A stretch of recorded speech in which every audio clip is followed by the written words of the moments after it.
The water was still rippling, the cold night air slicing through the Quartermain estate, but the real chill came from the silence that followed the desperate gasp for air. A seismic shift in momentum just fractured this family beyond repair, leaving everyone staring at an impossible choice between blood, blind loyalty, and the devastating, undeniable truth of a cold-blooded murder attempt. Let's talk about Gio for a second. Our boy Gio. I know some of you in the group chats have been on the fence about him for a while, thinking he's just this sweet violinist kid hanging around the mob and the Quartermains, maybe a little too naive for his own good. But tonight he was the absolute MVP of Port Charles. Period. He didn't just dive into that freezing lake to drag a drowning, wheelchair-bound Drew Kane out of the murky.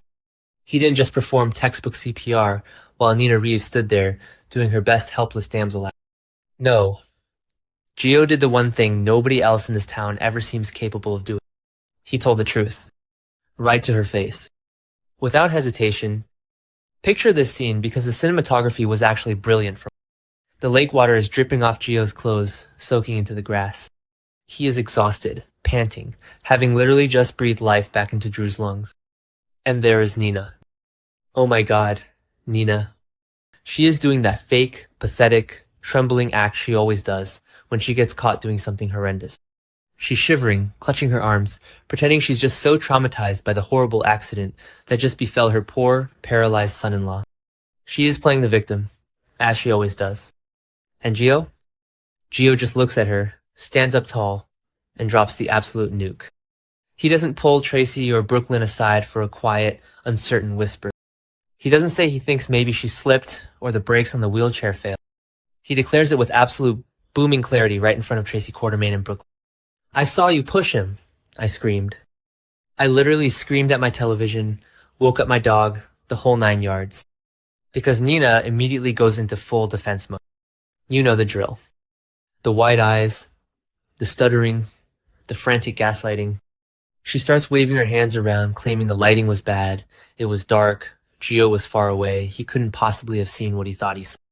She tries to paint him as this confused, panicked kid who is just projecting because of the adrenaline of the rescue. She is desperately trying to spin the narrative before the cement dries. But Gio does not back down. He stands his ground like a total boss.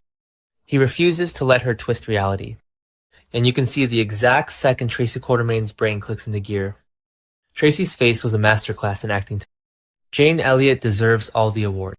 She went from a concerned family matriarch to an absolute apex predator in half a second. She knew Nina was lying. Brooke Lynn knew Nina was lying. We all knew she was lying. But having someone actually say it out loud, it was incredibly satisfying. But wait, I'm getting ahead of myself. Because the absolute best part of the entire episode wasn't even Gio calling her out. It was Drew.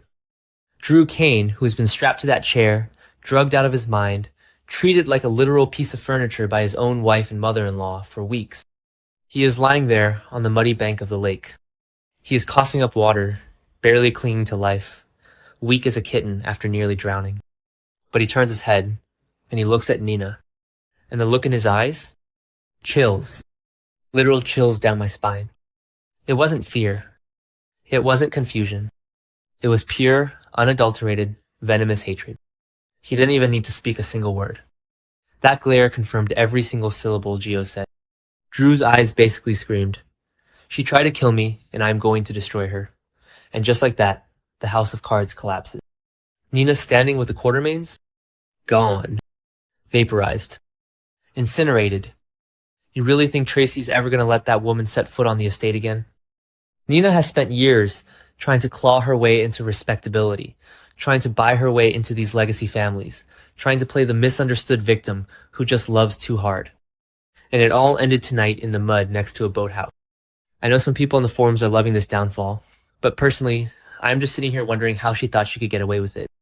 You pushed a man in a wheelchair into a lake on an estate filled with people! What was the plan, Nina? Did you think he would just sink quietly and nobody would ask questions? Let me just go off on a tangent for a second because I need to talk about the sheer logistics of this scene. How did Nina even get the wheelchair down to the dock without anyone seeing? The Quartermain estate is like Grand Central Station on a Tuesday. There are maids, gardeners, Tracy lurking in every shadow, Brooke Lynn scheming in the bushes.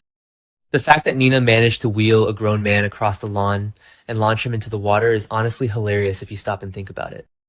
But the drama, the absolute soap opera perfection of it all. I am living for this. I haven't been this invested since the Nixon Falls reveal. Okay, back to the point. Let's talk about Willow. We have to talk about Willow. When she finds out what happened, the spoilers say she is absolutely horrified. She is going to be clutching her pearls, acting like she cannot believe her mother would go to such dark, twisted extremes to protect their secrets. I'm sorry, but am I the only one who sees the massive hypocrisy here?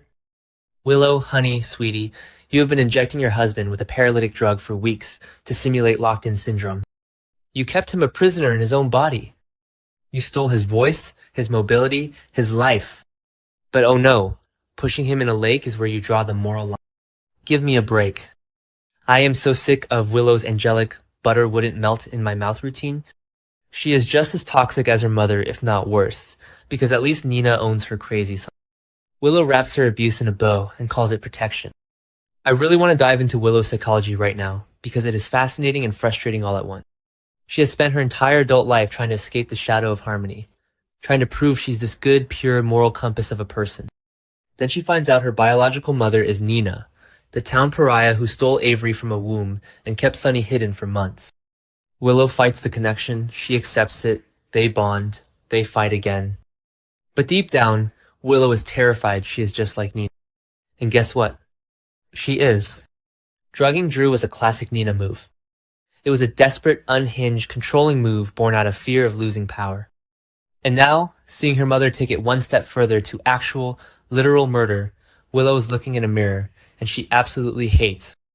But instead of taking accountability, you just know she is going to play the victim. I guarantee you she will cry to Chase, she will cry to Michael, she will act like she had no idea her mother was capable of this darkness.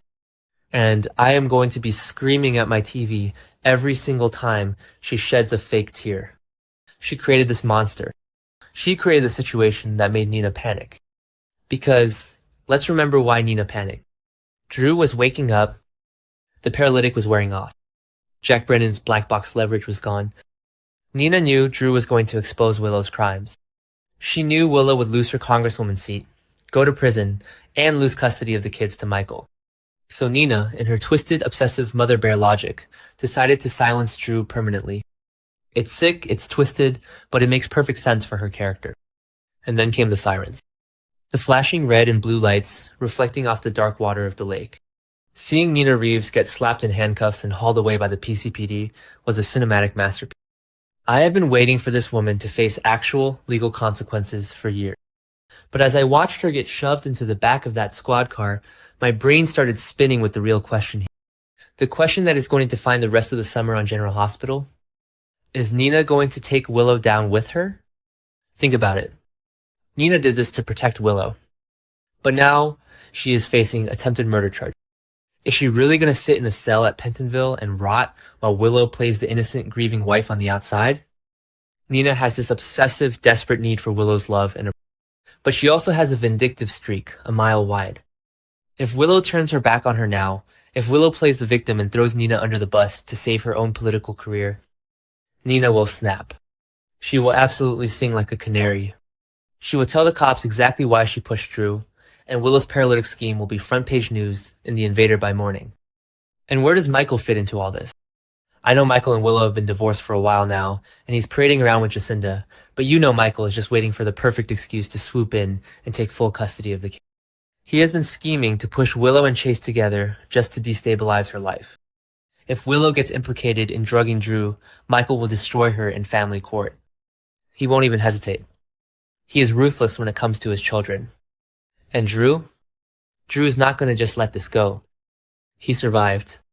He is awake. He knows everything. He knows Willow drugged him. He knows Nina tried to drown him. He is a former Navy SEAL who was trapped in his own body, treated like a prop, and then tossed away like garbage. He is going to scorch the earth. I am so here for Villain Drew. I want him to burn it all down. Remember when they tried this kind of revenge storyline with other characters and it just fizzled out? Yeah, didn't work then, but Drew has righteous fury on his side right now.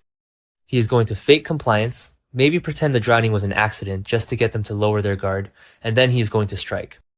I also have to mention Tracy and Brooklyn's role in all this.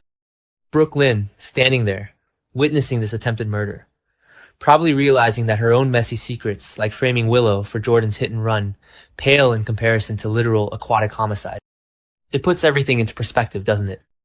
Brooklyn has been sweating over a fake GPS log and lying to Chase, and meanwhile, Nina is out here committing felonies in the backyard. I am dreading the inevitable courtroom scenes, because you know Diane or Martin will try to get Nina off on some ridiculous technicality. They always do. But, for right now, in this moment, I am just savoring the victory of seeing Nina exposed in front of the people she wants to impress the most. So, what happens next? Does Willow confess to save her mother? Or does she let Nina take the fall for everything? Will Drew team up with Michael to destroy Willow completely? I need answers, and I need them yesterday. Will Nina's desperate silence hold? Or will her trial drag Willow's darkest sins into the blinding light of justice? Drop your wildest theories in the comments below and subscribe for more.